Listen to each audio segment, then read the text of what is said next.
اس کا جنم دن کیوں نہیں مناتے ہو کہ آج کے دن رسول کا نواسا پیدا ہوا لیکن وہ شہید ہوا تو تم اس کا ماتم کرتے ہو، جبکہ شہید کو تم زندہ بھی مانتے ہو، کیونکہ قرآن کہتا لا تقولوا لمن يقتل في سبيل الله اموات، جو اللہ کے راہ میں قتل کر دیے جائیں ان کو مردہ نہ کہو، وہ زندہ ہے۔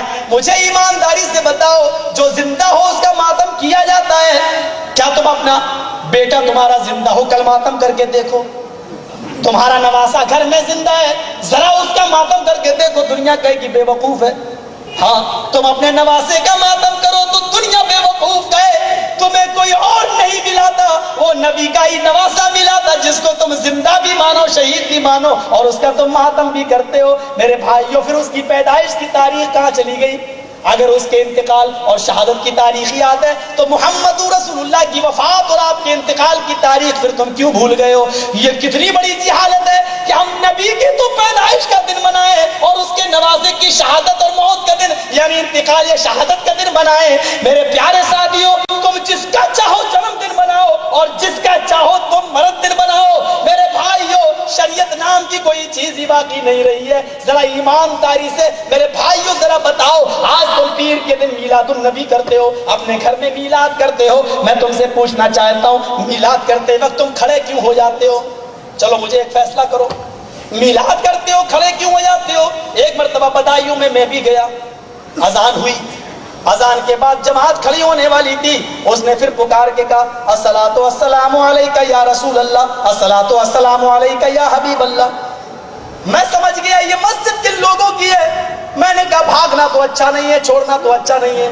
میں نے ان کے ساتھ نماز پڑھ لی، اس کے بعد میں کینچی والا مسافہ چلنے لگا، امام صاحب سے سارے مقتدی مسافہ کرنے لگے، وہ ایسے نہیں تھا بلکہ ایسے والا مسافہ تھا۔ ہم نے کہا ابھی تک تو جھگڑا ایک ہاتھ اور دو ہاتھ کے مسافے کا تھا، اب یہ تیسرا اختلاف ہوا کینچی والا مسافہ میں نے بھی کر لیا، چلو سب سے مل رہے ہیں تو میں نے بھی کر لیا۔ میں نے ایک ہاتھ ملایا، کہنے لگے بیٹا ایک نہیں دو ہاتھ ملائے جاتے ہیں۔ میں نے کہا مسجد تمہاری ہے؟ ہاں میں تو اٹیچی لے کے چلا آیا کہ لوگوں کو آنے میں دیر ہو گئی ہے جن کو ہمیں لے جانا ہے۔ میں نے کہا مولانا ساری بات تو میری سمجھ میں آ گئی لیکن یہ سلام جو آپ نے پڑھا ہے یہ میری سمجھ میں نہیں آیا، اللہ کے نبی کے زمانے میں تو یہ نہیں ہوتا تھا۔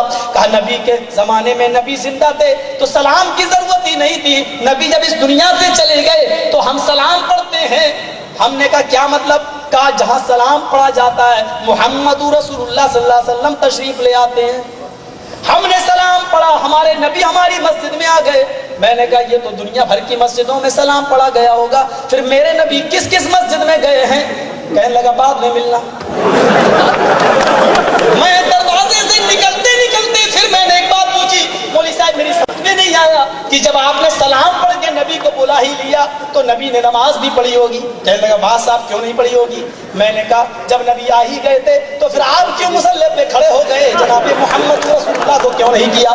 کہنے لگا اللہ کی قسم مجھے پکا یقین ہو گیا کہ تو 24 نمبر ہے، ان نمبروں کو میں جانتا نہیں، یہ تو سوال کیا تو اس کا جواب یہ ملا کہ تو وہابی ہے۔ الٹی سمجھ خدا کسی کو نہ دے آدمی کو موت پر یادا نہ دے، مجھے آج تک کوئی سمجھا نہیں سکا۔ مجھے بتاؤ تمہارے یہاں 10 بجے میلاد ہوتا ہے، میلاد ختم ہوتے ہی تم کھڑے ہو کے سلام پڑھنے لگتے ہو، میری سمجھ میں نہیں آتا کہ یہ کھڑے کیوں ہوتے ہو۔ میں نے کچھ لوگوں سے پوچھا، ہاں میں نے کچھ کتابیں بھی پڑھی ہے جس میں صاف لکھا ہے کھڑے ہو کر میلاد پڑھنے کی وجہ یہ ہے کہ رسول اللہ صلی اللہ علیہ وسلم کی سواری وہاں آ جاتی ہے۔ میں نے کسی مولوی سے پوچھا کہ ہاں یہ بتاؤ اگر عورتیں بھی کھڑے ہو کر میلاد پڑھنے لگے تو کیا میرے نبی عورتوں کی محفل میں بھی چلے جائیں گے؟ کہنے لگا جی مسئلہ ہے تمہارا۔ ہم نے کہا اللہ کے نبی ساری زندگی بھر عورتوں کے چہرے کو نہیں دیکھتے تھے، جب یہ بیعت لی جا رہی تھی آج کے بعد تم میں سے کوئی شرک نہیں کرے گا، چوری نہیں کرے گا، زنا نہیں کرے گا، مرد تو ہاتھ پہ ہاتھ رکھ کر بیعت کر رہے تھے، ایک عورت نے ہاتھ پردے کی اوٹ سے اندر بڑھا دیا۔ آئے اللہ کے نبی مجھ سے بھی ہاتھ ملا لیجئے، میں بھی وعدہ کرتی ہوں کہ شرک نہ کروں گی، چوری نہ کروں گی، زنا نہ کروں گی۔ آپ نے ان ہتھیلیوں کو دیکھا، فرمایا چہرہ پھیر کر بی بی ان ہاتھوں کو اندر کر لے۔ محمد رسول اللہ چہرہ تو دور کسی غیر عورت کی ہتھیلی دیکھنا بھی گوارا نہیں کرتا۔ ایمانداری سے بتانا نبی تو کسی غیر عورت کی ہتھیلی بھی دیکھنا گوارا نہ کریں، اور ہمارا مولوی جوان لڑکیوں کو سامنے بٹھا کر دم کرے، جنات نکالے، شیطان کیا میرے نبی نے یہی دعوت دی تھی کہ تم جوان لڑکیوں کو اپنے گھر میں بٹھا کر ان کا جنات اتارو، ان پر دم کرو؟ آہا، ایک نظر تو معاف ہے، آپ نے حضرت علی سے کہا تھا